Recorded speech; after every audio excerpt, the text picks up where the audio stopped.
who is suffering is not a member of a trade union. He doesn't belong to a trade union. But on a unified policy, we speak for all.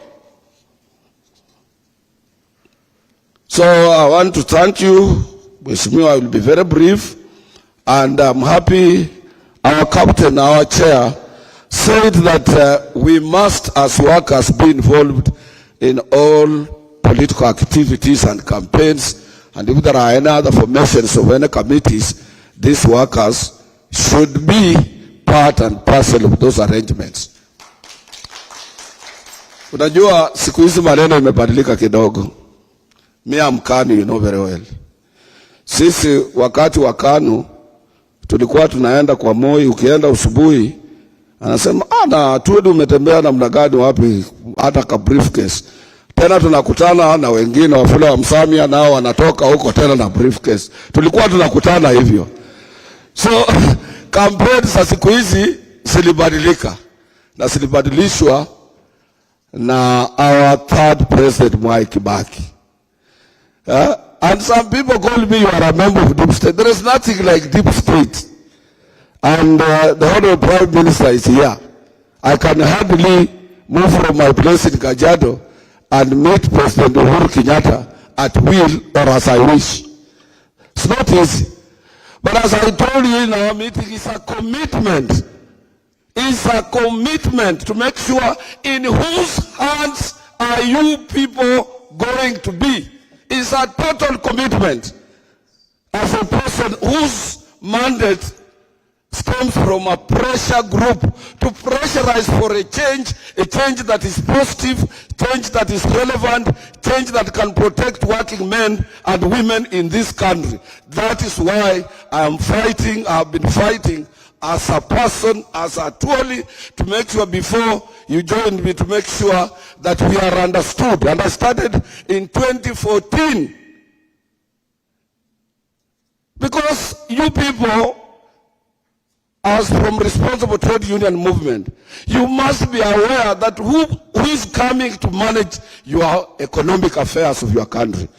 Will we be able to put up or put in some mechanism that can allow our economy to grow or to spur economic growth and hence employ more people, improve terms and conditions of service of our members? When I look around, there is no other person other than His Excellency Raila Amolo Odinga.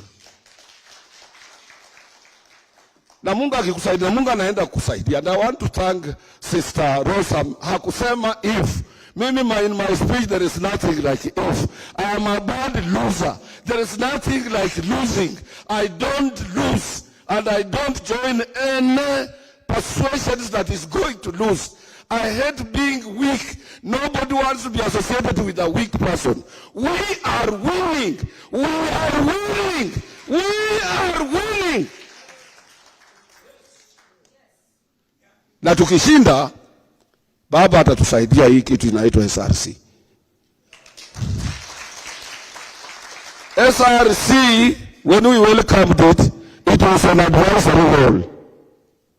Now it has centered itself in management of industrial relations practice within public service unions. Hindrance.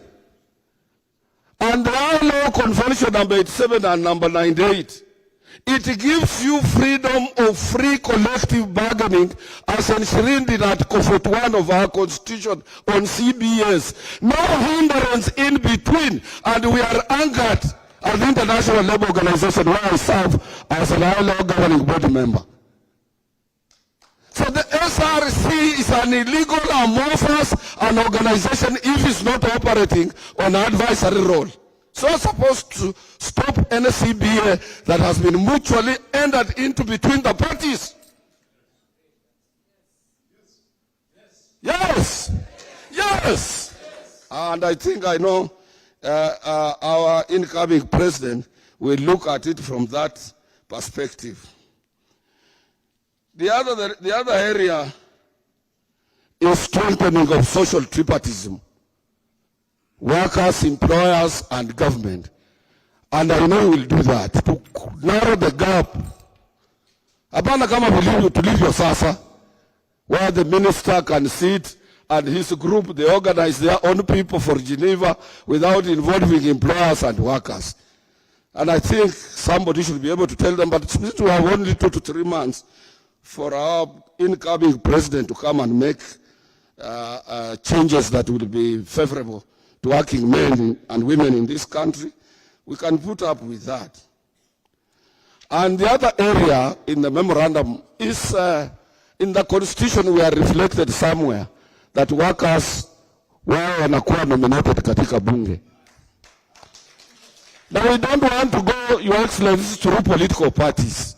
We need to have our own constituency so that these people meet and say, welcome, Madam Governor Charity Ngilu. We need to have our own constituency where you will be able to nominate your own representatives to parliament, not through political parties, not through my KANU political party or another political party, or Wangara's ODM.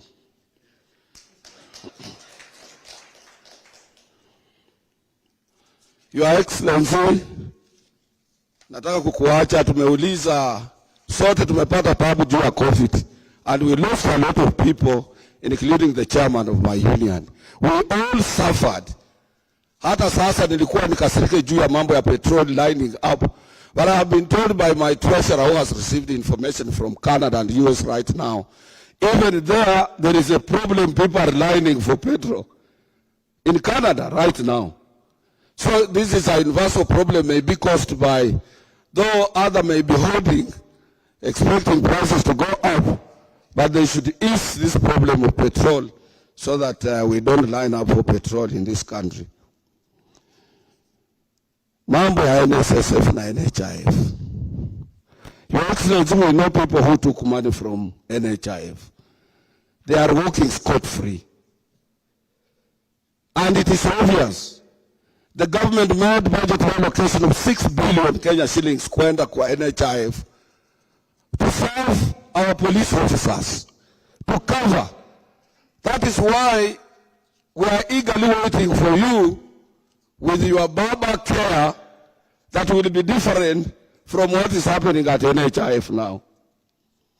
Na hiyo pesa ikachukuliwa, na wale waliochukua wanajulikana, na ndio hao wanasema sana mambo ya corruption, and what 6 billion went into the hands of people at NHIF, National Hospital Insurance Fund.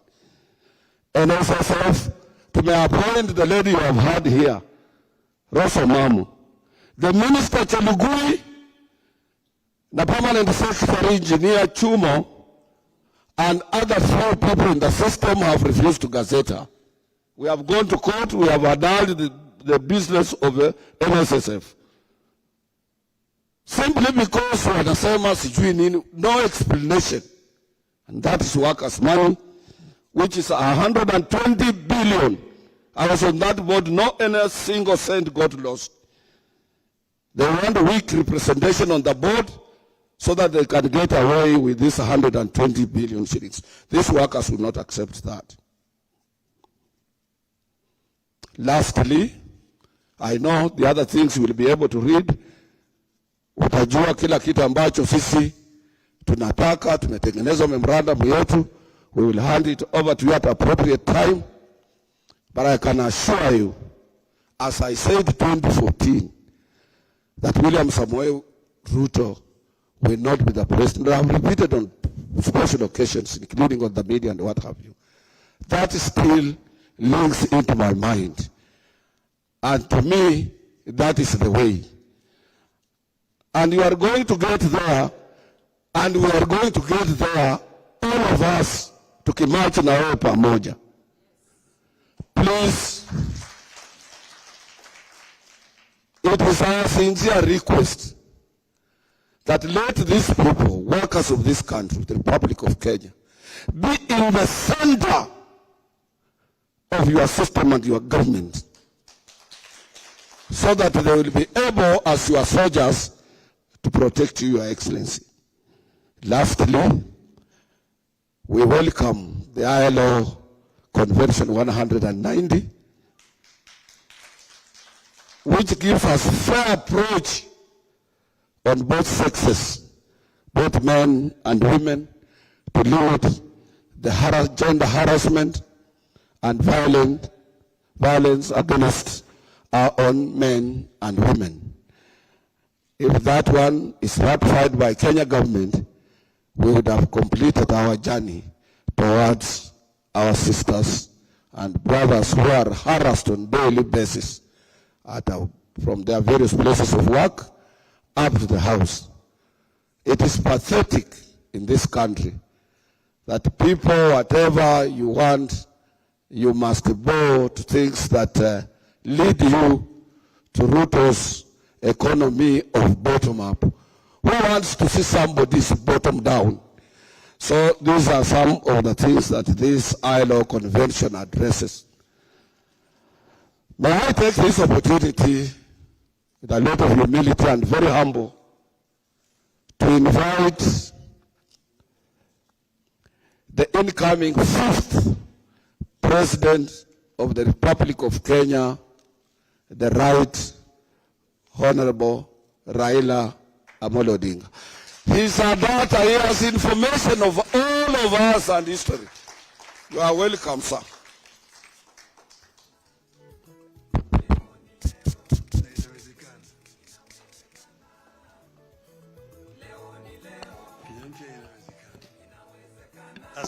Asante sana, you may be seated. What Atwell did not say is, he didn't say shenzi sana.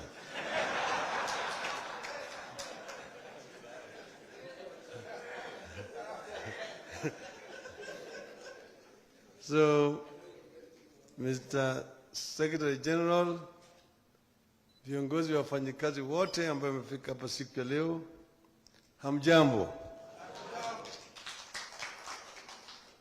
Kabla sijasema chochote, unajua niko hapa na wote ambao wamekuja na mimi. Nataka wasalimu nyinyi tu kidogo, alafu mimi nitasema yale machache yuko naye. Sawa?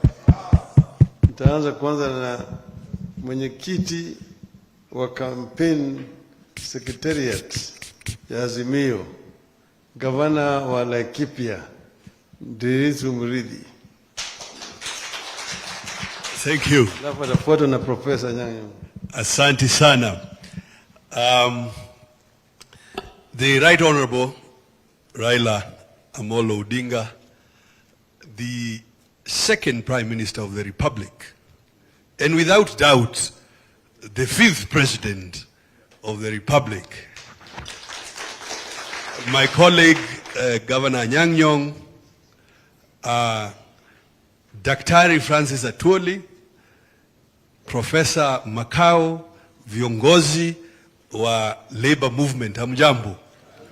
Hamjambo tena. Soba. Eserian Pogin. Shokona. Karam. Akam. Mureyaseo. Mureyaseo enge. Muga. Mujipigia makofi naona Wakenya wote mko hapa. Your Excellency, I will only make 2 points, I think. One is to recognize the amazing role of the labor movement around the world. And I'm glad, as Nadome said, that you, as a labor movement, have taken a view about the future of your country. And that is the way, really, in many countries across Europe and elsewhere. Manake, the labor movement, as you point out, 2.5 million Kenyans. I think when you stand to speak, all of Kenya listens, and I congratulate you for having made the right choice. Mujipigie makofi. And it is not just in driving politics, it is in driving policy. It is in driving policy. Because we say, I think it is a colleague of Professor Nyang' who teaches political science at Yale, who said that politics without policy is empty. It is rhetoric. And I think when you look in the country, that's what you are seeing. Our colleagues engage in a lot of political rhetoric.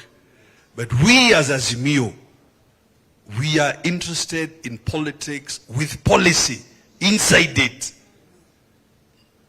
And because the SG mentioned the ILO, if you are a student of history, you will have known this report from 1972 by the ILO about the Kenyan economy that dealt with wages, incomes, and inequality.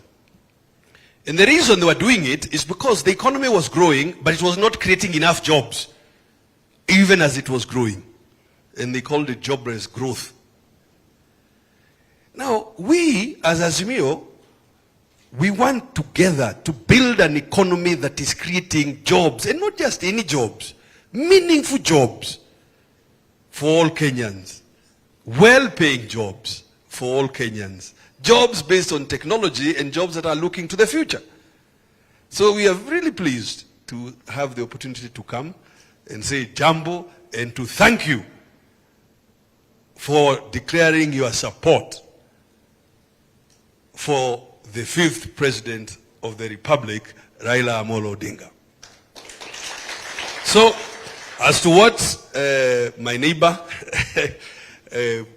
asked about your involvement in the campaign, I welcome it, and I think after Mkubwa speaks, we shall sit to agree na kupanga so that we campaign in every corner of the Republic and make sure that we elect the 5th President of the Republic. And now allow me to invite my colleague, Governor of Kisumu, Professor Anyang' Nyong'o. Karibu sana.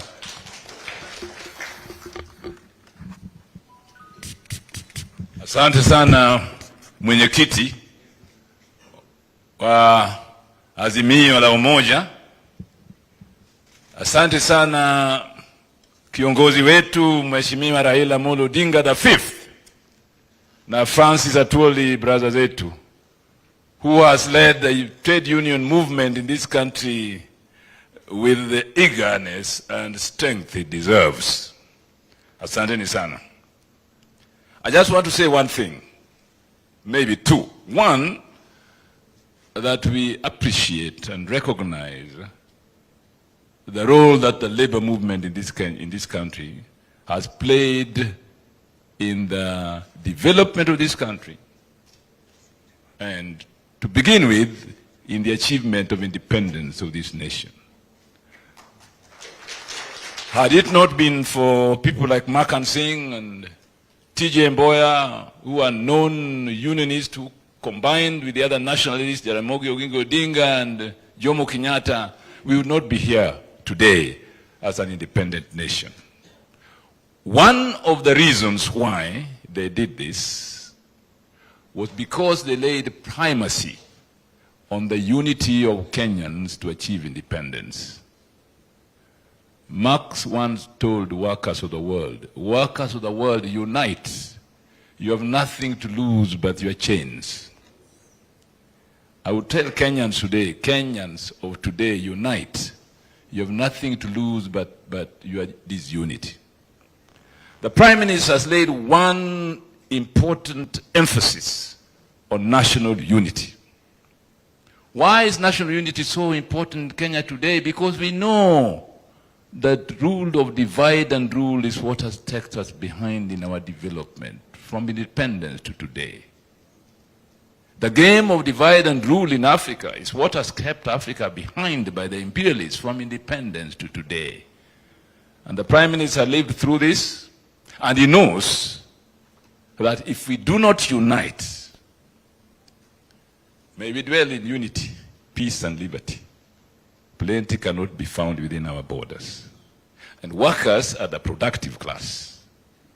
Brother Tuli, thank you so much for uniting these people, because they are the productive class of this nation. And we need you.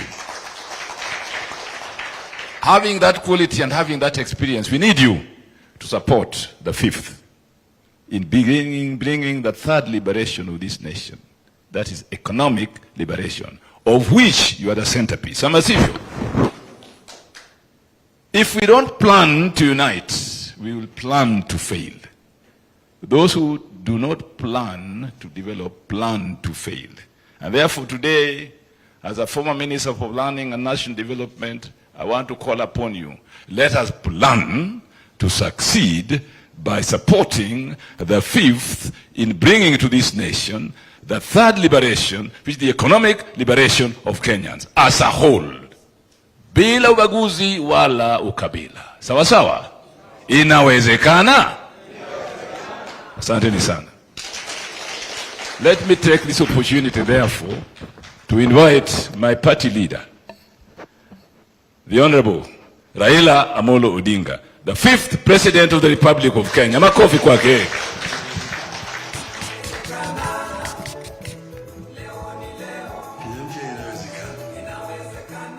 Hi.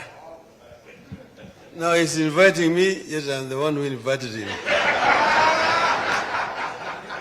To come to talk to you guys.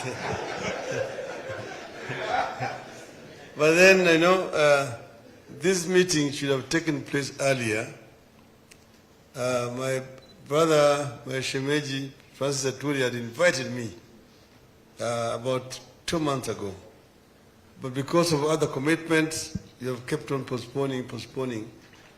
Until last week he said, this one is now cast in stone. Tuesday, the 12th, he must come to talk to the workers. And today we are here.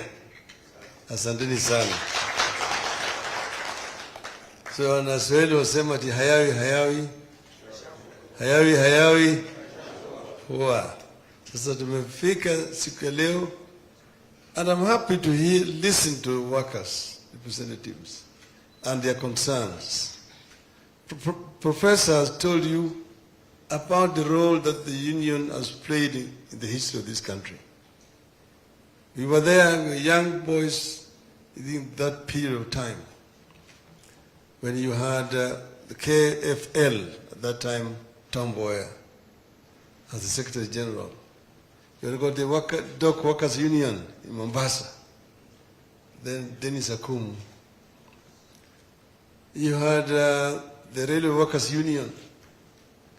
All those are the unions here, which were very key in agitating for independence of this country. But what happened here was not unique. It happened also in other countries, in Tanganyika, in Ghana, then Gold Coast, in Nigeria, all over Africa. The trade union movement were the pioneers in the struggle for independence of Africa. So trade unions are therefore very, very key. And post-independence, also the trade union has played also a very important role up to today, where we are today. But then it is global, all over the place. You go to Britain, you see the role that the Trade Union Congress has played, United States, and so on. Peter has told you about what Karl Marx said, that workers of the world, unite. You have nothing to lose but your chains. This is important, that you unite, because otherwise you will be chained permanently. This is because the society was evolving from a pre-industrial society, which was basically feudal, to industrial revolution that came, and formal employment then came with it. Now you had got the aristocrats who were owning the means of production, and themselves therefore determining how much a worker was going to be paid. There was a lot of exploitation of the working class in that period of time, until the unions grew up, came up, and people were able to agitate for better conditions of employment and living. So this is a historical process that has taken place across board up to where we are today. And now we now have a formal structure. You've got a tripartite arrangement. You've got the workers, you've got then the government, and then you've got the employers there a formal arrangement, how you engage and how you negotiate, so that you don't have a situation where there's too much exploitation. Companies are reporting big profits, billions and billions of shillings, yet they are grumbling about paying peanuts to workers. This is something that should not be happening. But most of the time, those who own the companies, who own shares, would like to maximize their profits. And that's why it is important to have a union that will ensure also that workers don't lose out in this. But what kind of society do you want to create? When they were fighting for independence, remember very well, they were saying that we want Mzungu to leave, Mwafrika take over, so that we can be able to confront three major enemies of our people: ignorance, poverty, and disease. Those are the enemies which were identified at that time. Ugonjwa, ujinga, na umaskini. But then where are we today? 58 years down the road, those major enemies are still just there. They're still there. Some of them have even grown stronger in terms of poverty. We have done something about literacy, but not where we should be. But poverty is still there in our country today. So how do you deal with this? We must create a society and conditions that will enable our people to create wealth. This is very important. You see, in our national anthem, first stanza says, God bless this land of ours. Justice be our shield and defender. We dwell in unity, peace and liberty. Plenty be found within our borders. Final, plenty be found within our borders. That plenty was not going to drop like manna from heaven. It was going to be created through the sweat and toil of the people of Kenya. So we must create the conditions through which people of Kenya can create that wealth. Enable the people of Kenya to create that wealth. How do you do it? Empower them. But through education, see, then after that education, conditions of employment where they can be able to create wealth. Create wealth. This is what has been missing. This is where we have failed. And this is where we want now to run with supersonic speed. To create conditions, first we talked about education, and we've said that every child born in our country will get an opportunity to acquire quality education from nursery, primary, secondary, tertiary, up to university education. And when they finish their education, they're qualified, they should be able to access jobs.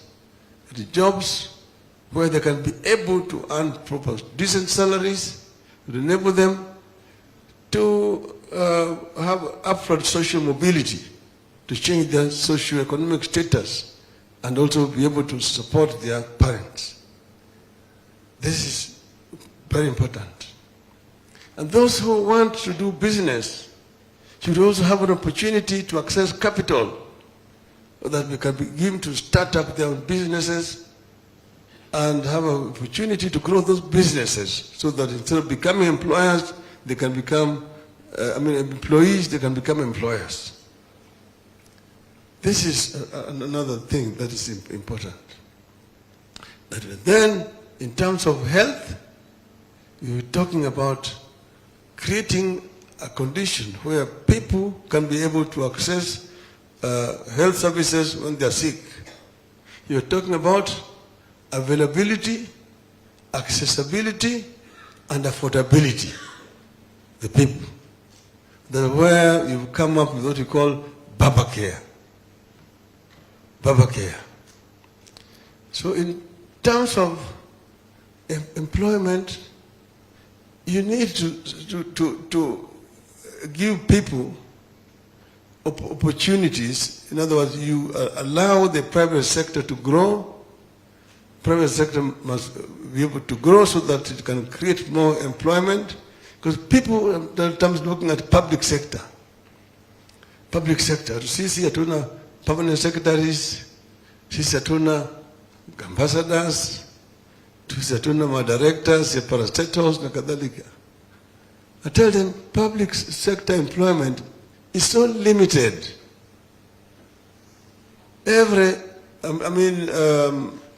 entire public service, that is all civil servants, the police, the military, the county government, employ a total of about 700,000 people.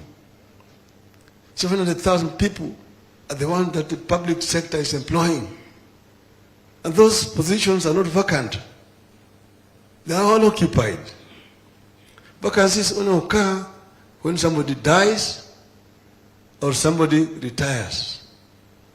And that is about 10% of the total. Out of 700,000, 70,000 per annum. But every year, we churn into the labor market about 1 million people. Those leaving schools at primary, at secondary, at colleges, at universities. About 1 million people. If those people were chasing 70,000 jobs, where would they be? So the solution is to ensure that the private sector grows and creates more employment. This is the most important thing. So that's why we must encourage the private sector and remove all the impediments that are making it difficult for private sector to grow. Things like infrastructure. You guys all know, the infrastructure is a major impediment to investment in this country. A unit of electricity costs 14 cents, US cents here in Kenya. In Egypt, it is 3 cents.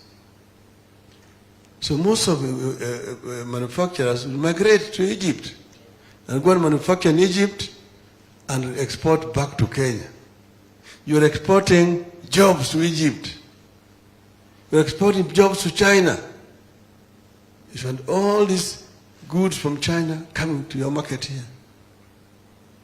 In my earlier incarnation, I was an entrepreneur in the industrial area. I've been a worker, I've been an entrepreneur. Industrial area was very busy. Those factories employing 500, 1,000 people. Today it's a distressing sight. They have become warehouses. From manufacturing to warehousing. Basically storing containers, carrying goods from China. So we've exported our labor to China. We need to change this here. And not only retain those, but to create more employment here in our country. This is very, very important. Then, you go to Singapore. Somebody leaves a university or leaves a college or whatever it is, after has been trained, they've got skills, you are employed. The moment you are employed, that letter of employment alone is enough guarantee for you to get a house. You just take it to the housing department, that letter of employment is enough for you, you'll be able to get a house, a 2-bedroom house. If you're a bachelor, if you're married, you get a 3-bedroom house. And you live there, if you live in a 2-bedroom house, when you get married, you can go back through the same scheme and get a bigger house. Just that letter of employment alone is sufficient. Well, what they've done is to build more housing. Because that's how you move your people to the middle income status. The middle class is growing. So affordable housing is very, very important. And this is housing for workers. Not those who can afford to buy, those who earn more, will go to the other schemes where they buy houses for leisure and so on and so forth. But basic housing, affordable housing, and this is something that was not properly understood when the Jubilee government wanted to introduce it. A housing levy. That housing levy is actually meant for workers, for the low-income people. That's why it's called low-income housing. And if you do that, you'll be able to actually create more wealth down there and more and change the status of the workers down there. So this is something that actually should have been promoted by the trade union. COTU is the one who should be leading this process. I have a discussion with my brother there, and this is now a work in progress.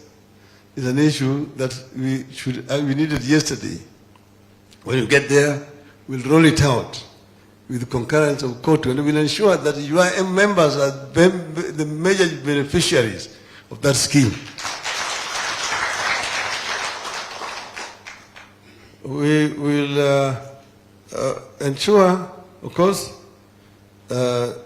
Madam talked about zero tolerance to harassment, not only on women, but of men. That goes without question.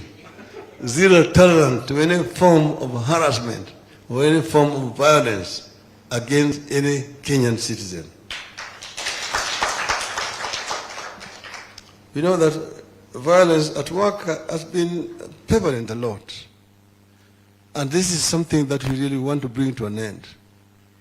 And also gender-based violence is also been on the increase in our country. Something that we cannot tolerate. And you have situations where when women go to report violence against them at the police station, the police are just laughing at them.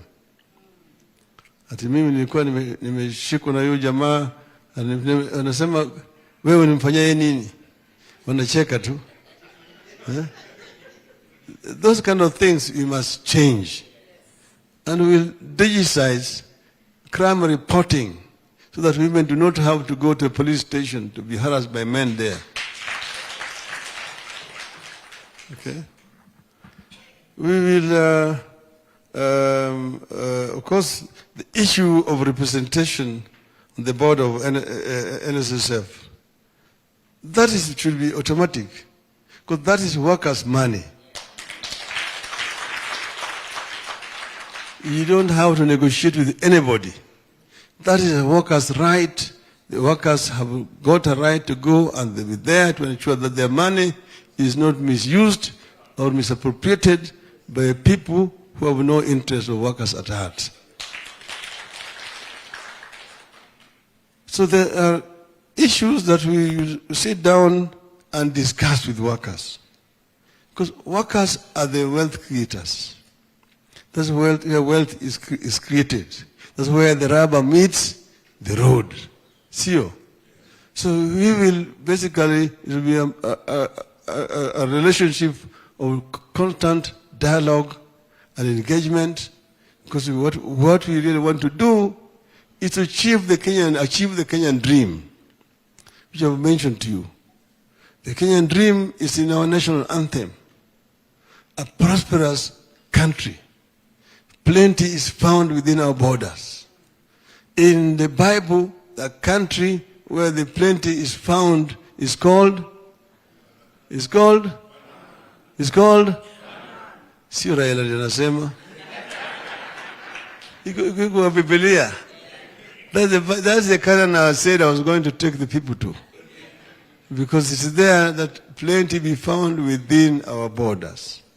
So we will deal with issues of want in our society, a country which is caring, which ensures that there's no excessive exploitation of the people. But also, we don't just want to be crumbling here for the smaller piece of bread. You see, when people are just, with the problem we have here, everybody wants this piece of cake. But nobody's talking about how to grow this cake. They're all more concerned about how to eat it. And people are cutting each other with the knives here. Talk about nobody's talking how to make the cake bigger. Us here in AZIMIO, we are talking about growing the cake. Make it bigger so everybody can have something to eat. Tusiwe tu hapa ati wewe ndio ulikula jana, leo sisi siku yako kukula, wewe lala njaa, mimi ndio kukula. Everybody must have a square meal on a daily basis. And it can be done if we agree that we will work together very hard to grow this cake. And if we grow this cake, everybody will be happy. All our workers will be happy. Because everybody will know they have got a shelter. Nobody is living without a shelter. And if you go and look at those workers in Singapore, in Malaysia, even in Korea, and so on, look at how they have been able to transform their country. South Korea was equivalent to Kenya in 1963, economically. The GDP of South Korea and Kenya was the same. The population of South Korea and Kenya was the same. The level of literacy was the same. The per capita income was the same. Major economic indicators, Korea and Kenya, the same. Now, 58 years down the road, Korea's economy is 50 times bigger than that of Kenya. 50 times bigger than that of Kenya. When I was Minister for Roads, I went to Korea to ask for a loan to buy construction equipment. They gave me 50 million dollars loan. And I got equipment from there. The excavators, the graders, the compactors, the tippers, all those major road moving machinery I got from South Korea to here. I took them to various districts in the country. They are all manufactured in South Korea. Samsung, you have in here, Samsung.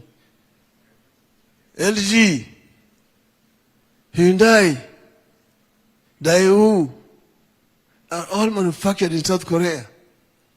Here you're still struggling to manufacture a needle. See? So we must think out of the box as a country. We must compare ourselves, benchmark ourselves with other countries and ask, what did they get right which we got wrong in Kenya? If you do that, then we'll be able to change our country. If you don't, another 50 years down the road, you will still be here. Talking about ignorance, poverty, and disease.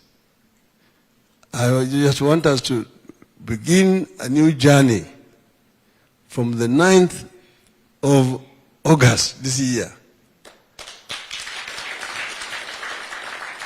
And when we start, we will be constantly consulting.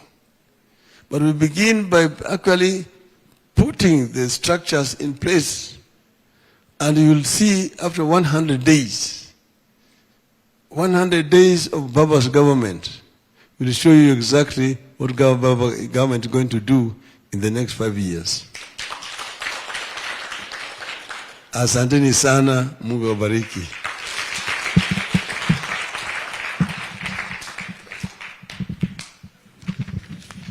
Sorry, before we move to the next session, His Excellency, the Prime Minister, it's always a tradition after all those nice speeches, assurances, and comfort that when you assume the leadership, you will give priority to workers.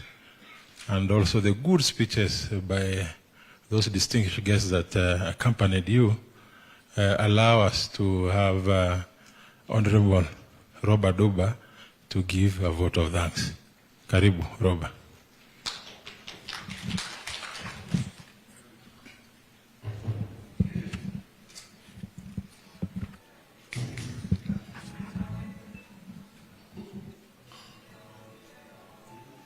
The Right Honorable Raila Amolo Odinga and the guests accompanying you, and my fellow brothers and secretaries and the guests, mine very brief, but it is very hard opportunity to be able to say one of those things before distinguished guests and to give a lot of thanks. Basically, for those of us who are to be here today, it's great. You have had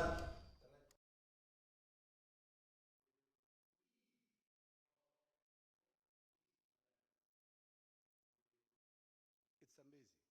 It's not touched on anybody. All this parroting outside there is not part of his subject. That just shows you the difference in seriousness of the person in whose hands you want to let your affairs be dealt with. I leave it to you because you have had it. You have seen him, if he has sense, if he has the energy, if he has the passion for this country. I have followed him for a long time since I was young. In one of his campaigns he said, I don't know that it's 2007 or 2013, there are three things which you must appreciate in me. These were his words. First, for this job to lead this country, I'm able. Bank on that ability to do so. Second, I have the history. You know it. We all know it. He sacrificed his life. He put his life on the line. Who doesn't know? And let me tell you, it should pain you, and it pains me, when the person who has little content walk on the street and say he's a project of somebody. You tell Raila Amolo Odinga shamelessly, and you say he's somebody's project. Surely, for God's sake, the gods are looking and they are listening. The gods will punish you. Be careful. Be careful. You know, you must at least talk to your conscience, even in the course of campaign. Najua kwetu tunasema where I come from, hata wakati ikiwa ngumu namna gani, na huko kwetu kuna vita ya shifta, unapigwa na shifta, unatoroka kabisa, the bullets are raining on you. That is the highest moment of a scare in your life. Wanasema hata wakati huo usijiharie, kwa sababu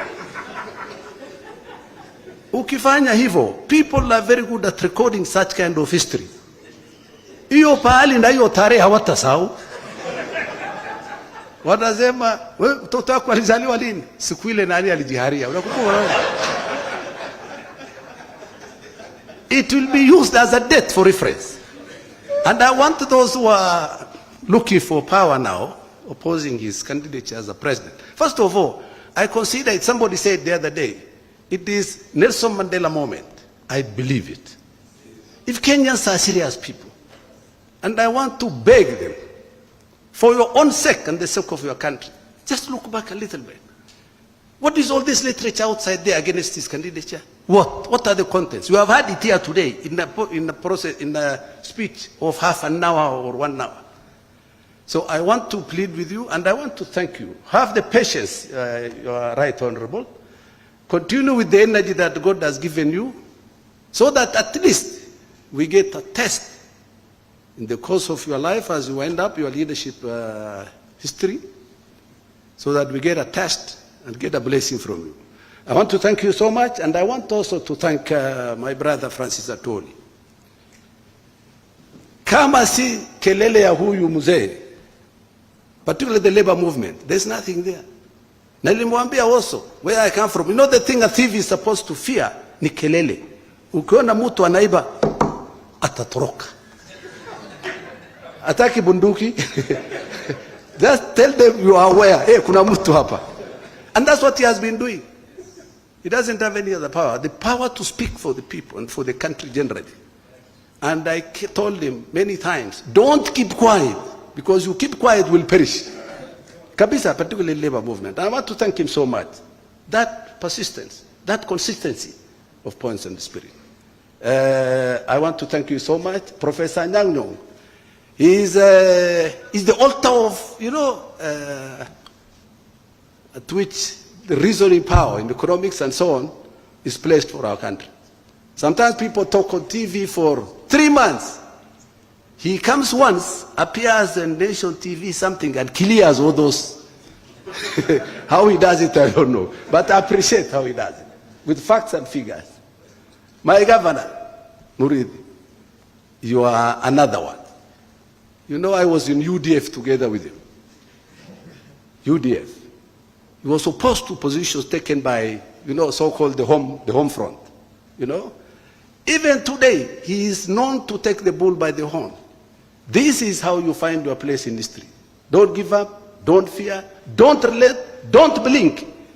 Because that's what life is. That will be your contribution. I want to thank the General Secretaries for having taken this position. And I am sure you will yield these fruits.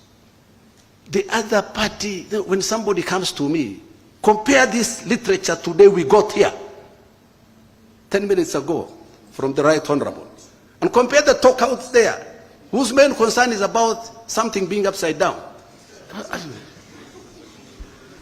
God save us. If I have room to make a vaccine in Kenya, and it was possible, there is one that we should do.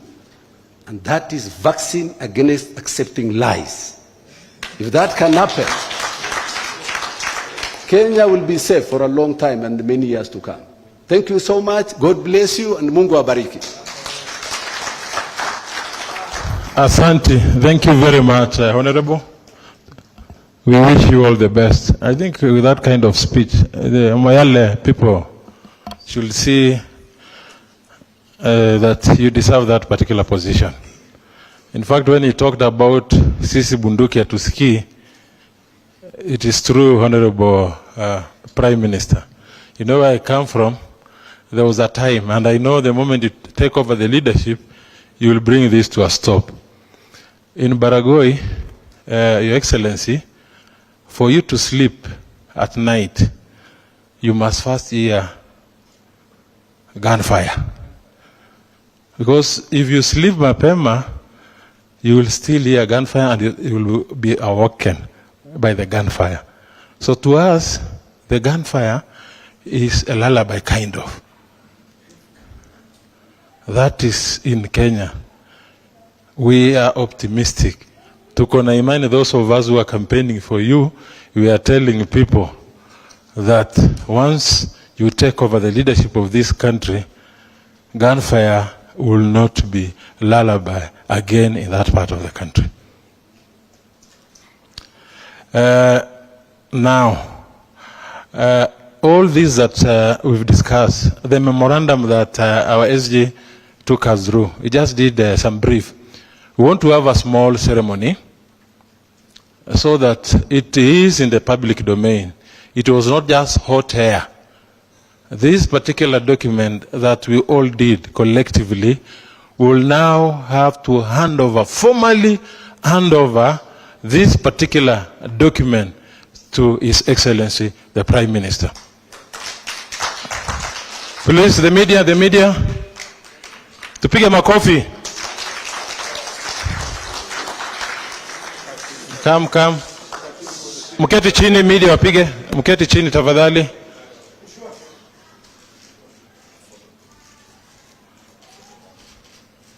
All workers' issues, Kenyan workers' issues are in that document. Come 9 August, the first 100 days, we know His Excellency will be implementing part of that document. Tumpige makofi. Okay. Now we want to wind up with a photo session. His Excellency the Prime Minister, if you don't mind, I'm advised that it will be done here, where we'll all stand behind. You get seated, we stand, all the General Secretaries to come. we stand behind, yeah.